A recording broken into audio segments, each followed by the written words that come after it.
À 8h15 du matin, le 6 août 1945, le docteur Yoshio Nishina était assis dans son laboratoire à l'Institut Riken à Tokyo, à environ 500 miles d'Hiroshima. Il était le principal physicien nucléaire du Japon, l'homme qui avait étudié sous Niels Bohr à Copenhague, qui comprenait la théorie atomique aussi bien que quiconque sur Terre. Au cours des 3 dernières années, il avait dirigé le propre projet de bombe atomique du Japon portant le nom de code NIGO. Ce matin-là, comme chaque matin depuis 1942, il travaillait sur le problème apparemment impossible de l'enrichissement de l'uranium.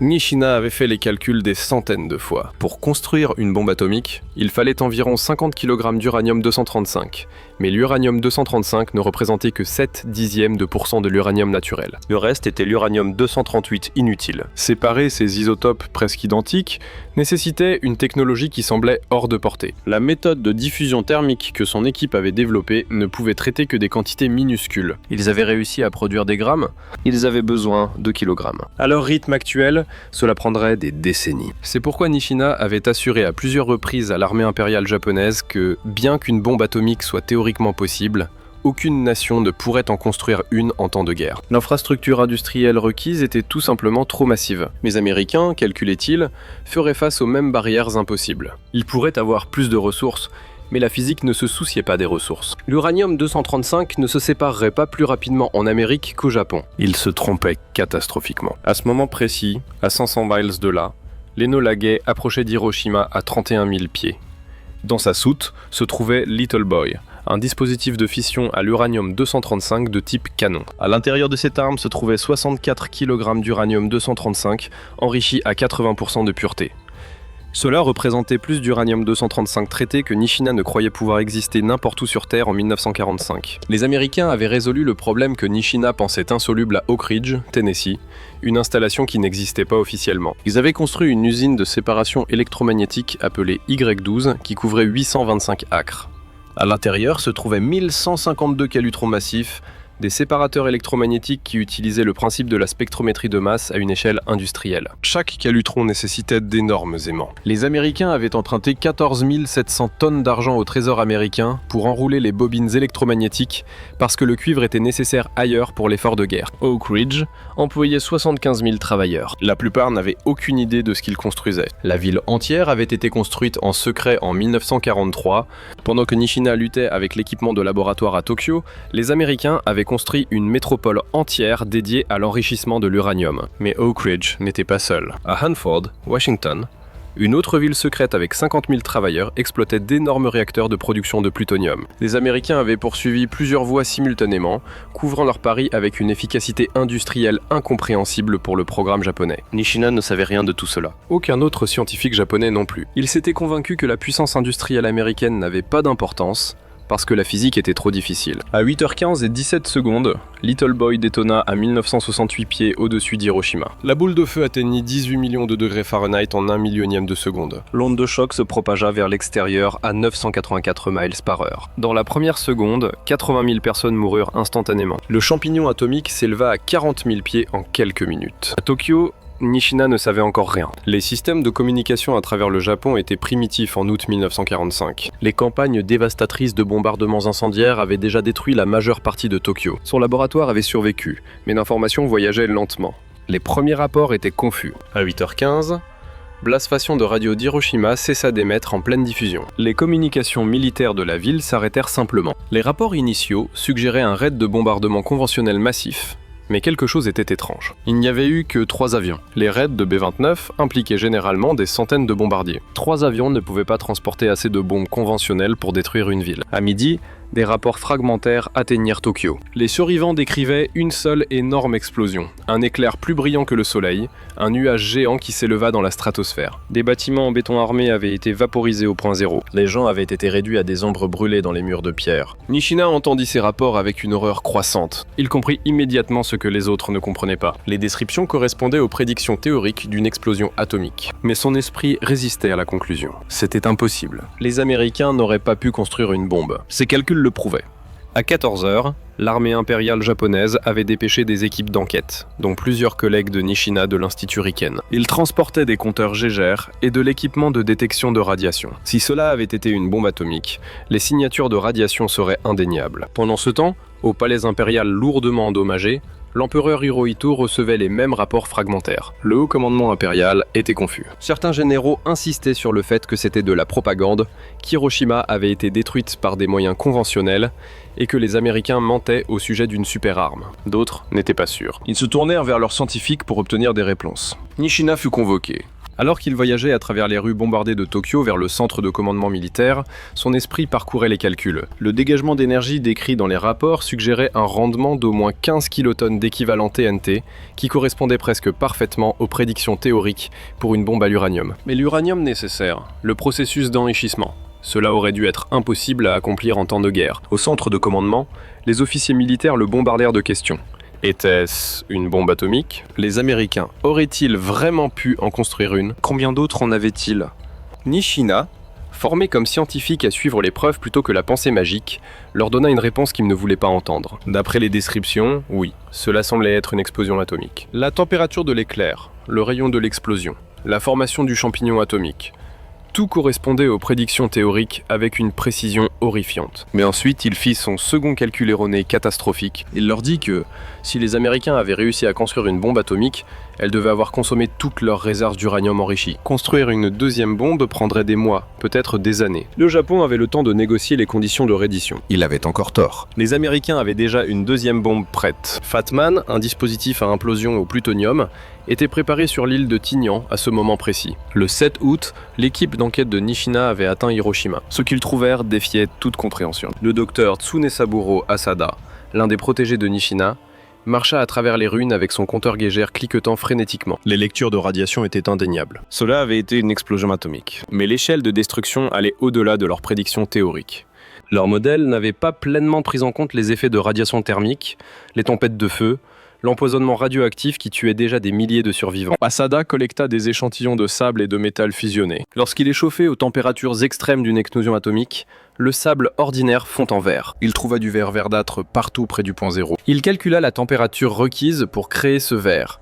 Plus de 3000 degrés Celsius. Cela confirmait la fission atomique. Mais la preuve la plus accablante venait de l'analyse spectroscopique. En examinant la radiation résiduelle et les isotopes présents dans les débris, Asada pouvait déterminer quel type de bombe avait été utilisé. C'était de l'uranium-235. Exactement comme Nishina l'avait prédit. Les Américains avaient résolu le problème d'enrichissement. Lorsque le rapport d'Asada atteignit Tokyo le 8 août, Nishina comprit finalement l'ampleur de leur erreur de calcul. Les Américains n'avaient pas seulement construit une bombe grâce à une percée chanceuse, ils avaient industrialisé le processus. La quantité d'uranium-235 enrichi nécessaire pour Little Boy représentait un niveau de capacité industrielle que l'équipe de Nishina n'aurait pas pu égaler en une décennie. Il s'assit dans son laboratoire ce soir-là, entouré de ses colonnes de diffusion thermique primitives et fils et mathématiques. Si les Américains avaient enrichi 64 kg d'uranium-235 à 80% de pureté, et s'ils l'avaient fait en environ 2 ans sur la base des estimations du renseignement sur le moment où le projet Manhattan avait commencé un travail d'enrichissement sérieux, alors ils devaient avoir construit des installations de séparation au moins 1000 fois plus grandes que l'ensemble du programme du Japon. 1000 fois. Le nombre était stupéfiant.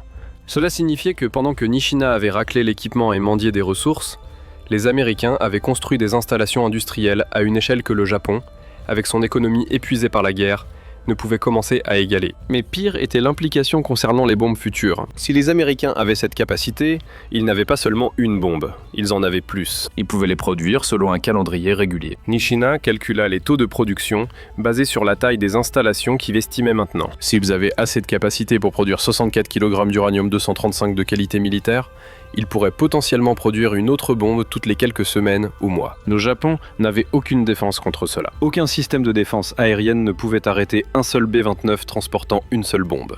Aucune quantité d'esprit combatif ne pouvait résister à des armes qui vaporisaient des villes entières en secondes. Le soir du 8 août, Nishina prépara son rapport pour le haut commandement impérial. Il écrivit avec la précision d'un scientifique, mais l'urgence d'un homme qui comprenait ce qui arrivait. Les Américains avaient démontré des capacités bien au-delà des estimations japonaises. Ils possédaient non seulement une bombe atomique, mais potentiellement un arsenal. La résistance continue était mathématiquement futile. Son rapport atteignit le Conseil suprême pour la direction de la guerre, les 6 grands qui contrôlaient le destin militaire et politique du Japon, le matin du 9 août. Ils se réunissaient pour discuter de la déclaration de guerre surprise de l'Union soviétique, qui était venue juste après minuit. La situation stratégique s'effondrait de plusieurs directions. À 11h02 du matin le 9 août, alors que le Conseil débattait, Fat Man détonna au-dessus de Nagasaki. Cette fois, Nishina n'avait pas besoin d'équipes d'enquête ou d'échantillons de radiation. La deuxième bombe en 3 jours confirma son pire calcul. Les Américains avaient une capacité de production. Ils pouvaient détruire les villes japonaises une par une jusqu'à ce qu'il ne reste rien. Mais il y avait quelque chose d'encore plus dévastateur dans le bombardement de Nagasaki pour Nishina personnellement. Fat Man n'était pas une bombe à l'uranium, c'était du plutonium. Les Américains avaient poursuivi plusieurs voies vers les armes de fission simultanément. Pendant que le programme de recherche unique du Japon luttait avec l'enrichissement de l'uranium, les Américains avaient construit à la fois des installations d'enrichissement d'uranium et des réacteurs de production de plutonium. Ils avaient couvert leur pari avec des ressources industrielles écrasantes. Nishina obtint l'analyse spectroscopique des débris de Nagasaki en quelques jours. Plutonium 239. Cela signifiait que les Américains avaient des réacteurs nucléaires en fonctionnement produisant du plutonium à partir d'uranium 238. Les réacteurs à Hanford représentaient encore une autre entreprise industrielle massive que Nishina n'avait pas cru possible en temps de guerre. L'échelle du projet Manhattan devint plus claire au cours des semaines suivantes, alors que le Japon se rendait et que l'occupation commençait. Nishina apprit que les Américains avaient dépensé 2 milliards de dollars pour le projet. 2 milliards de dollars de 1945, équivalent à près de 30 milliards en monnaie moderne. Ils avaient employé 130 000 travailleurs sur plusieurs sites secrets. Ils avaient impliqué des dizaines de lauréats du prix Nobel et des centaines des meilleurs physiciens du monde. Le programme Nigo du Japon avait employé moins de 100 personnes. Leur budget total n'aurait pas payé un mois d'opération du projet Manhattan. Les Américains avaient abordé la bombe atomique non pas comme un défi scientifique, mais comme un problème d'ingénierie à résoudre par une application massive de ressources. Ils avaient construit des systèmes redondants, poursuivi des voies de recherche parallèles et jeté de l'argent illimité sur chaque obstacle. Quand une méthode d'enrichissement s'avérait trop lente, ils construisaient des installations pour plusieurs méthodes simultanément. Quand le cuivre devenait rare, ils empruntaient de l'argent au trésor. Quand ils avaient besoin de plus de scientifiques, ils recrutaient dans tout le monde allié. Le Japon l'avait abordé comme un problème de science pure, supposant que les connaissances théoriques et la recherche minutieuse seraient suffisantes. Nishina avait supposé que la physique seule déterminait ce qui était possible, ne reconnaissant pas que la capacité industrielle américaine pouvait forcer brutalement des solutions à des problèmes qui semblaient théoriquement impossibles. Il y avait une amère ironie dans tout cela. Nishina avait étudié sous Niels Bohr, l'un des pères fondateurs de la mécanique quantique. Il comprenait la théorie atomique, aussi bien que Robert Oppenheimer ou Enrico Fermi. Les scientifiques japonais avaient apporté de véritables contributions à la physique nucléaire dans les années 1930. Hideki Yukawa, un autre physicien japonais, remporterait le prix Nobel en 1949 pour son travail sur les mesons. L'écart de connaissances n'avait pas été le problème. L'écart industriel avait été insurmontable. Après la reddition, Nishina rencontra des scientifiques américains qui arrivèrent dans le cadre des forces d'occupation. Ils visitèrent son laboratoire à l'Institut Riken, examinant ses colonnes de diffusion thermique et son cyclotron primitif. Les Américains étaient respectueux, des scientifiques montrant une courtoisie professionnelle à un collègue. Mais Nishina pouvait voir la pitié dans leurs yeux. Son programme entier était plus petit qu'un seul bâtiment à Oak Ridge. Un scientifique américain tentant d'être gentil mentionna que l'approche de diffusion thermique de Nishina était théoriquement solide. Les Américains avaient en fait utilisé la diffusion thermique comme l'une de leurs méthodes d'enrichissement, bien qu'ils se soient principalement appuyés sur la séparation électromagnétique et la diffusion gazeuse. La science de Nishina avait été correcte. Il n'avait simplement pas eu les ressources pour l'étendre. Mais c'était une maigre consolation. En guerre, une théorie correcte sans capacité industrielle ne signifiait rien. Les Américains n'avaient pas gagné la course à la bombe atomique grâce à une physique supérieure. Ils avaient gagné grâce à une organisation industrielle supérieure, des ressources illimitées, et une volonté pragmatique de poursuivre toute approche qui pourrait fonctionner. Nishina passa ses dernières années, il mourut en 1951, à réfléchir sur cette erreur de calcul. Il avait supposé que les scientifiques américains feraient face aux mêmes contraintes auxquelles il était confronté. Il avait projeté ses propres limitations de ressources sur ses adversaires, supposant que la physique elle-même créait des barrières insurmontables. Il n'avait pas compris que l'économie industrielle de l'Amérique, même tout en combattant une guerre sur 2 océans, avait une capacité excédentaire qui dépassait toute la base industrielle d'avant-guerre du Japon. Les Américains pouvaient construire des villes secrètes dans le désert, employer 75 000 travailleurs sur une seule installation